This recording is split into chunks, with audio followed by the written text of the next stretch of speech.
Hello, everybody. Welcome to 321 No Kiddin. Bobby the Awesome here. And today I'm joined by Alla Kaluzhny, which sounds so wonderful. And she is going to talk to us today. Well, you know what? I'm not going to ruin the surprise. I'm going to let you introduce yourself, and then we'll take it from there. Okay.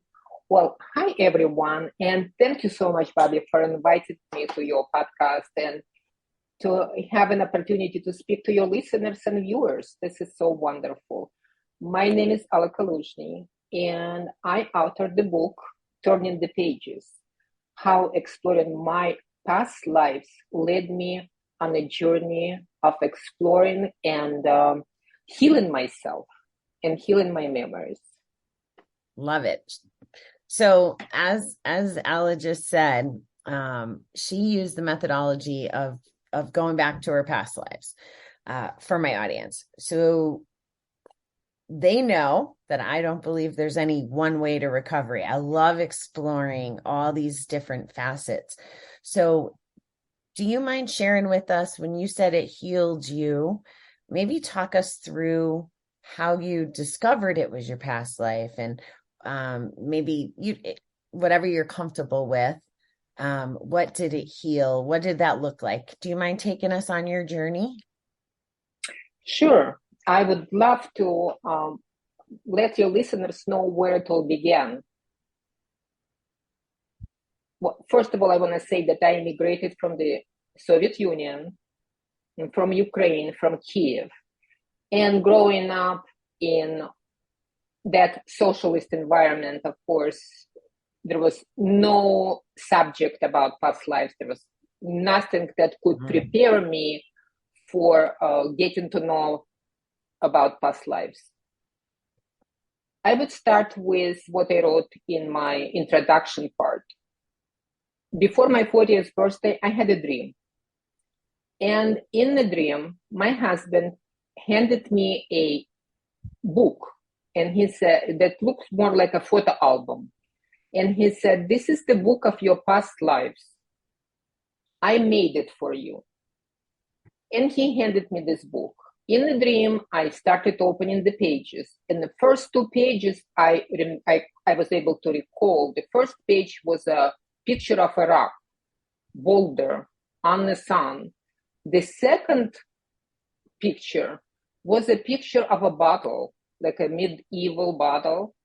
And supposedly I was there. The rest of the pages were either stuck together, I could not remember. When I woke up, the only thing that besides those two pages, I could remember the desire to see through the pages, but I could not open them. They were glued together, they were stuck together. That's why the name of my book is Turning the Pages. Love it. By writing about those past lives, I was in a way turning the pages of that book of my past lives that my husband handed me. Wow. So that was your first anything about past lives, was this dream? It was very obvious. I had read Many Lives, Many Masters, Brian Weiss book that is many people familiar with. I also loved his book, Through Time into Healings, which I identify with a lot of stories that he was talking about. So it was not the first, but something that I really put through, that came through my subconscious mind, that was the first time. Okay. All right. Thank you for letting me interrupt. So what happened after the dream? Anytime you want to interrupt, please do. So you have the dream, and then what happens from there? From there, I started talking to people who knew more about dreams. And I was asking questions. Why I could not open the pages? Why I could not open the pages? And people who were in the know, and they said, because you were not ready to see. Probably the memory, the pictures were so traumatic. That's why it was closed. Maybe later on it will open. And they were right. As time went by, I became a student at University of Santa Monica. It's a school of spiritual psychology. And through their study, through their learning, through their processes that I learned, many more past lives came to me during the classes. And I was able to, for example, one of the first one that came was being burned at the stake as a witch. Oh. I physically experienced the heat coming from my feet during the meditation time when we were in class. And it was very traumatic.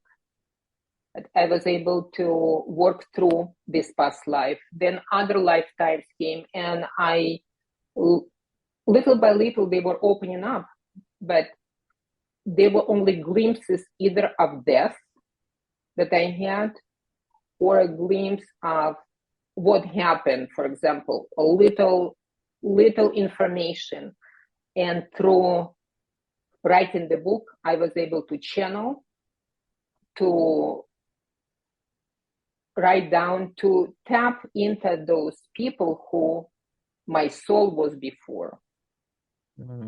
So this time I incarnated into Alla, but in previous lifetimes I was male as well as a female.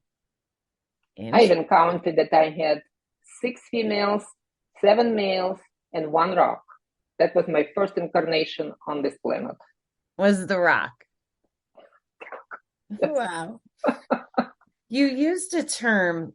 I have a bunch of questions going, but I want to simplify it a little. Spiritual psychology. So you went to class, you said, for this? Yes, I went to school. It was a master's program. I have a master's degree in spiritual psychology. Okay. I didn't even know that was a formal thing until meeting you. So that's very interesting. And you were describing in class having access to this. So can anybody access their past lives? Well, anybody can access their past lives. The question is whether they recognize that is a past life, whether they know what to do with this information. So I would suggest if, we all have deja vu, or many of us, I cannot say all, but many of us have deja vu experiences. Come to the place, you don't know where, but you feel like you were there before. So that could be a reminder of a past life, some kind of memory triggered, and something to write down about. And then maybe have a little journal, a little pad to write down where it happened and what kind of feelings it involved. And then later on to ask yourself, because we have conversations with ourselves all the time. So ask your inner voice or your higher self or your intuition, whatever you want to call it, what was it all about? And just make notes. You will be able to tap to get to the experience, to the memory of it. So that would be the easiest, the most available way to get into that memory. Okay, so everybody's available. I imagine it takes a little practice, right? Like to even, like I find myself with my inner voice, and I focus, like my 2022 goal was to work with my intuition. And one of my coaches calls it the internal guidance system, and trying to sort through that to figure out what's the truth, because I also don't know, my brain likes to play tricks on me. So I'm still learning how to navigate it. So folks probably can practice to sort through that. But can you give an example of how this information that we do access becomes important for healing, or for how it's relevant to addiction? Like, I have some ideas, but I want to hear what you have to say. I will speak to, and then I'll talk about addiction. My interest in past life did not start from nowhere, even though the dream was there, even though Brian Weiss was there, but it was all good, but it was the foundation. What really put me on that path of exploring past life was my back pain. I had chronic back pain that I could not heal, going to the doctors, going to the chiropractors, going to acupuncturists, trying everything under the sun that was available, besides surgery, of course, which I was not going to do. And there was some improvement, but nothing helped. And I started exploring the possibility of this condition going back, starting not in this lifetime, but going back to other lifetimes. And this was that what moved me to exploration, is the back pain, is the depression that it caused. And then I discovered that I had a few past lives, and one of them was in the medieval battle when somebody stabbed me in the back. And then I had other lifetimes. So that information helped me to deal with the pain. Knock on wood, I don't have pain anymore. Occasionally I have, but it's not like it was before. The other condition that I've been searching to heal is the breathing problems. And then I found out that breathing stemmed from the lifetimes when I was burned more than once at the stake. I was burned, and there were other lifetimes when my lungs were compromised. So that gave me explanation. This lifetime, I'm dealing with breathing issue because there were more than one lifetime I had my lungs were compromised.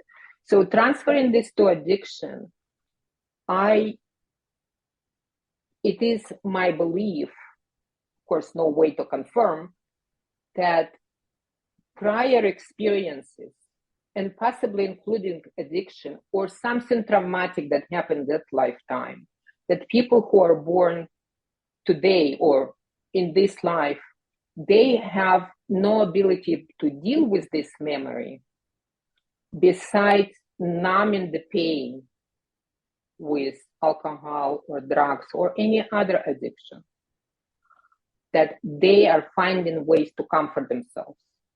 My comfort started when I started going to school, not elementary or junior high, of course, but when I started searching for my spiritual development. That was my way of dealing with whatever I needed to deal with. So you can say that I'm addicted too, because I'm constantly studying. I'm a student junkie. I call myself a student junkie. Yes. I did not stop.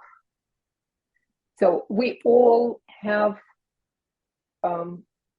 we all align ourselves with something.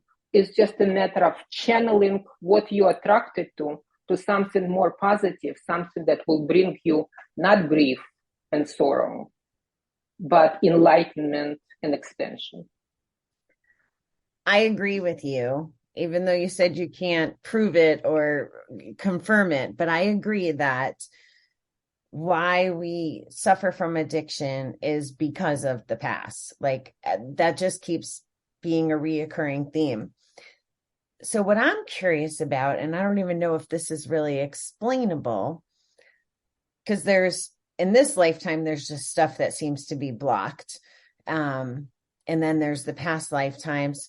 So like in your back example, how does now knowing the source of the pain help heal the pain? Can you connect those dots for me? Of course. We are born with cell memories, cell, C-E-L-L.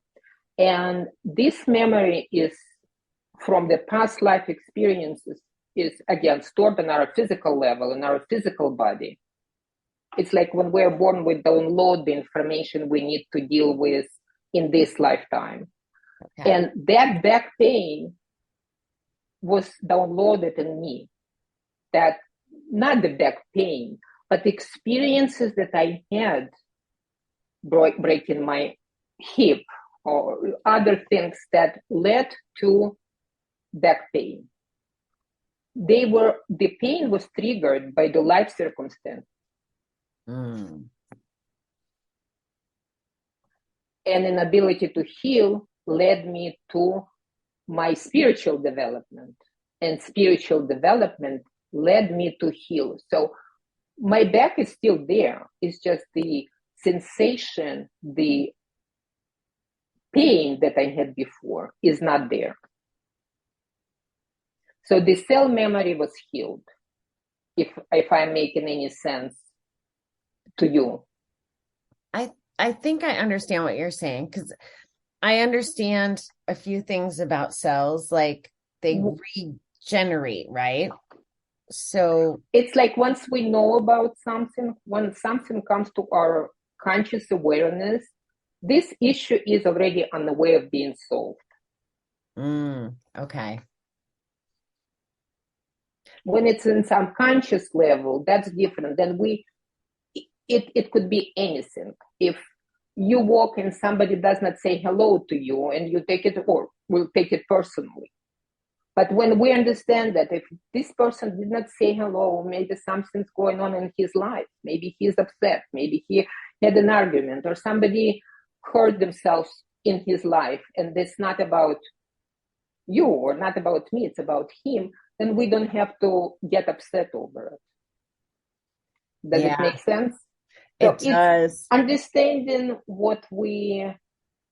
it's not about, like in this case, not about me or not about you, it's about them. It's what they go through. The same is once I knew that my back pain, my body suffered through so many lifetimes, through different experiences, and I was born with memory of those experiences, that kind of lifted the need for me to feel pain in a way. It was healed. Okay. It's quite interesting. And it gives me hope too, because pills and drugs and all those things are not the solution to everything. So I'm really intrigued when it's something that is just a matter of study and applying our mind and being open-minded and receiving and touching base with our higher self. And paying attention to the body. Paying attention. So you have, when deja vu comes, when the deja vu comes, and taking a little note about the deja vu experience or anything else, it could be our goosebumps. It's like a GPS in the body. Goosebumps gives me the information. It's like a validation. It's your body says, yes, it's true. So if we get goosebumps over something, pay attention what it is. What is it all about? And then take a little notation over it.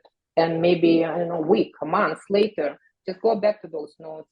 Because by then, once we become aware of something, some other information comes in. And maybe you will be able to, it's like untangling the... Okay, putting together the puzzle pieces. You're getting the information. And then once the puzzle is complete, it doesn't feel like that void or that ache. Yeah. Am I on the right path? Yes, the only thing that the puzzle is never complete until we check out. Okay, fair enough. I won't rush that on anyone. Yes, please don't. So this is a little off topic, but it sounds like a lot of your soul has been through a lot of tragedy and ailment. Do you have any good memories from past lives? Do I have any good memories from past lives? Well, one past life that came up for me was I personally did not remember any injuries to my body, or I did not die, but it was the past life where my dog in this lifetime was my horse in that lifetime. And my horse died in my arms. Oh. This lifetime, he came to me as a puppy. He was looking very awkward as a dog. Very awkward looking dog. And we always told him, I said, Pepper, you like a horse, because his tail was like completely different from other dogs in my home. I even we adopted him when he was 3 months old. And when I first took him for a checkup, I said, can you please cut his tail? Because he said, no. He said, it doesn't happen when they're 3 months old. It happened when they're born. So we had to live with his tail, but I did not understand why. And then his legs were also different, just the whole thing. And then one time I had a group regression. And in that group regression, the lady who facilitated it said, look at your feet, what do you see? I saw cowboy boots. I was in boots. And then she said, who is around you? Look at their eyes. And I see a horse near me. And I look at the eyes and I see Pepper's eyes. So I was a cowboy in that lifetime. No wonder I was so attracted to cacti. I love cactuses. And that's another story that I'll tell you if we have time. So when he was 9 months old, he started limping. And we did not know what was wrong with him. Took him to the doctor, said he has a hip dysplasia. He needs to have a surgery. So he had a surgery and he lived until 15. He lived with a plastic hip. Wow. But when I started writing about it, I found out that when he was my horse in that lifetime, during the shooting, he was shot in the hip. And he died from bleeding. And it was my contract with him to make sure that this lifetime he has the full life and I'm responsible for this life. So he came to me to fulfill our contract. Wow. I love animals. So I really love that story. And it makes sense to me. And it sounds like the gunshot wound is synonymous to some of these other experiences with the healing. So that helped me understand what you meant about the healing a little better. So how does one embark? Well, I have two questions. I want to know how someone goes on this, but first I want to know, why is it important to you to tell your story and to share this with people? Well, first of all, it's important to me to tell the story, to get those stories out of my memories. I wanted to write them down when I was writing them. I did not think that I will be sharing with, but as time went by and a few of my friends read the book, and then they said, oh my God, when I was reading this, I remember what happened to me there. And I had this past life memory. And that something triggered when I was reading this, and somebody else said something else. When I read it, it healed me. I felt that something lifted up me. Then I started to realize that my book is, in a way, is like a public servant's announcement. By keeping this to myself, I'm not going to do any good to anybody, including myself. This is something, even though a lot of personal information is shared in this book, I think that this is for people to get healed. Everybody will read and remember their own stuff. The book works as a trigger. That makes sense. So you have prompting questions in there. Okay. Yeah, I have questions. I have suggestions about self-forgiveness, something that I learned at University of Santa Monica, very big on self-forgiveness. And I had a lot of chapters. I have 14 chapters, 14 lifetimes in this book that I covered. Wow. And I went through self-forgiveness through many of them because I needed to release that memory. And self-forgiveness is very key to healing memories. And you probably know this. Well, here's the thing. I'm very blessed to meet a lot of experts and a lot of people with very deep knowledge on their topics. I'm not an expert on those topics, so I seem to find I attract the kind of people that are selling me the same message, but sometimes in different ways, which is part of how my fundamental values and beliefs are shifting, because I keep getting all this new information. So instead of me being a black and white person and saying, this is the way, because this is what I've learned so far, it's teaching me to just always be curious and to hear. And sometimes I have to hear it in different ways for my light bulbs to go off. And I'm hoping that's what happens with the listeners. Like, there was a man I met this last NPS that he's like, oh, well, you've already had a coach on there about meditation or something. There was a lady that I spoke to that did Akashic records. Have you heard of them? Oh, yes, of course. Well, I never knew what they were until I met her again at another event. So I heard her stuff, and now I'm hearing yours. It's not the same thing, but it also helps complement each other in my mind. I mean, if you asked me 5 years ago, do I believe in reincarnation? I didn't have enough information to even make a decision. So I find this fascinating, and anything that will heal, contribute to a better quality of life for people. Let's spread the message. Like, I'm on board. Well, I'm all about promoting healing and being of service. And this book seems to be of service to those who read it, because the information came from my mostly subconscious mind, and it meets the reader on their subconscious mind. That's and powerful. it helps them to tap to their own memories, somehow trigger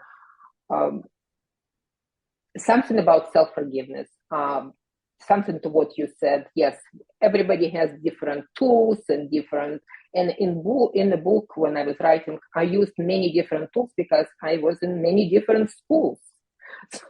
So as I mentioned before, so I was able to pull from here. Self-forgiveness, well, you know about forgiveness. Forgive others, but it's not about forgiving others as much as forgiving. We all have forgiven ourselves. I want to finish the sentence, because we are filled with self-judgment. Yeah. We all filled with self-judgments, with self-criticism, with self-doubts, with the list goes on.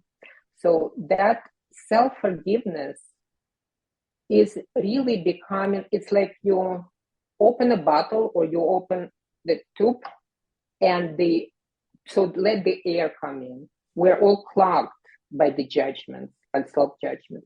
Self-forgiveness, and this is not something that came to me overnight or during the first year or second year at USM. It took years. I was saying those words, but they did not mean anything to me until one day I was laying down in my bedroom. I could not get up because of the back pain. I had to miss my work, could not go to work, could not get up because of the back pain. And the book of Sylvia Brown came to my mind. And I started and I said, where is back pain coming from? That's how I found out. And I thought, read the book. So I looked at the end of the book.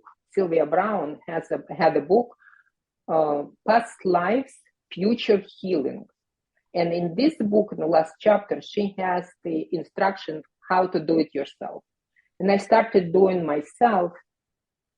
And this is where I found out other information, because I found out that I was a Maya girl. And I was carrying a wood. And this is where one of the lifetimes when my back was hurt. And then I started going through self-forgiveness, something that was before was automatic, but finally it came the moment, because I knew how to use it, that I had a relief. And eventually my back pain started feeling, I was feeling less and less pain. I was able to go to work in a couple of days. But Why do you think we deserve to be forgiven? It's not about deserving. We not only we deserve to be forgiven, the society puts so many constrictions on us that we started to believe that we are not deserving. It's not us. For us, there's nothing to be blamed for. We just are raised with this kind of beliefs that we need to be forgiven or not to be forgiven. No. I was being a little snarky in my question because I think self-forgiveness is the hardest of all forgiveness. Mm-hmm. And it shouldn't have to be that difficult, in my opinion. And I want everybody to know that they are entitled and that this is good work, whether it's past lives or any self-forgiveness. Yes. It's even if you cannot fall asleep in the middle of the night, forgive yourself. I forgive myself for inability to fall asleep. If you just repeat those words a few times, you will be able to release something inside of your subconscious and you will be able to fall asleep. I forgive myself for judging myself for inability to fall asleep. There's something is going on in our mind when we cannot sleep. There is a train of thoughts going on, and usually not the positive one. That makes sense. So, Alla, do you work with people to do this? Like, has the book expanded? Like, what does that look like other than the book for helping folks? I do help people in a way of tapping into their subconscious through reading their through reading oracle cards. I'm an oracle card reader, and I help people to either tap into their past life through oracle cards or to see what they would like to know through just reading their cards. And that's how I found this to be the most rewarding and the most fun and the most inspiring for people who I read for and for myself as well. It's very lighthearted. It's very, it's visible. People can see the cards and can relate, and there is exchange of information. People look at the cards, and what I see in the card and what you see in the cards, there are two different things. Looking at the same picture. That's interesting. How long have you been studying the spirituality and the past lives? Like, how long has that gamut been for you? Well, spiritual psychology, I've been a student of spiritual psychology for the last 22, 23 years this year. Wow. And before that, I'm a certified hypnotherapist. And I'm also a licensed marriage and family therapist. Okay. Good. So your career is kind of has some cohesion to it. So my question is, are you finding that people are more open-minded nowadays than maybe 10 years ago or 20 years ago? Like, does that look any different? I see that people are more open to not only to spirituality, but even to the ideas of past lives. And there are certain podcasts that I listen to that 3-4 years ago, it would not even be a topic of conversation, past lives. However, as of late, he talks about past lives. And he says, I was listening to near-death experience videos or past life. And so it's definitely penetrating this consciousness of people on a many different levels. That's awesome. Do you mind sharing what you want your next book to look like? I love the idea of what you have and how this includes your audience. So can you talk a little about like what you'd like to capture next? What I would like, thank you for asking me this question, Bobby. What I thought I was given this information, that people who would read my book and have their memories triggered and remember something, I would like to interview those people and write down their experiences in my next book. This is very interesting because each of them will have something different. Or even if two of us were burned at the stake, somebody else that I know people who were, it's still our memory are different. I was that person, somebody else was another person, but the healing happened once. One of my teachers said, once one person heals an issue, the whole humanity is going up. So we kind of healing not only for ourselves, we healing for the collective.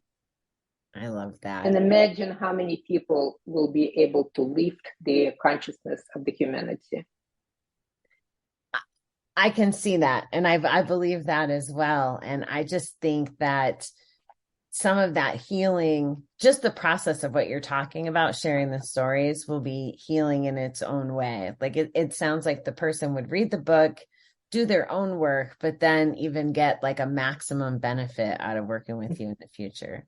So, is there anything, Alla, that I'm not diving into that you wanted to share in regards to this or to addiction or anything really? The floor is yours.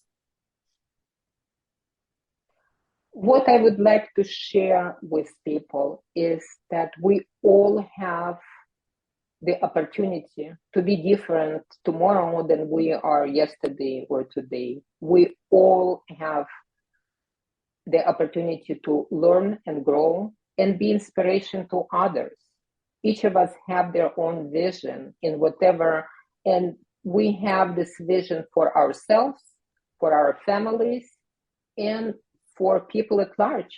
I would like everybody who listens to this program to take this information to heart and explore about yourself. I think that's the most rewarding that you can do. And that's going to be a gift not only for you, but for your family and for the future.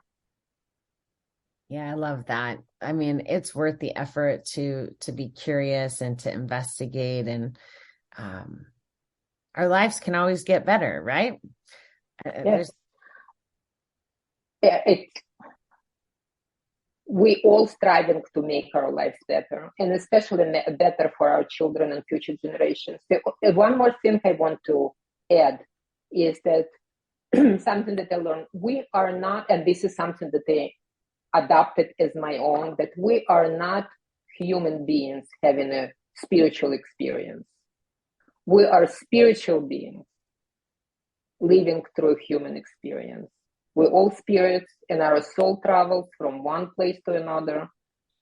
And here we are today, talking with each other, and you guys listening to our conversation. Someone once explained it to me like our body is like the shell carrying us around, like it's just the vehicle, which is, it's pretty fascinating. The whole thing is the whole concept of spirituality, of intuition, of higher power, of biology. Like there's so many things that are amazing. I'm in the middle of a alcohol-free class that I go, and the teacher brought up the energy fields. There's some T word, but you know how we cross energy fields, and either I'm only surrounding myself with people who are curious too, or people are getting more curious, which is part of why I'm asking, because it doesn't feel like it's inappropriate to have these conversations. It feels very comfortable to me.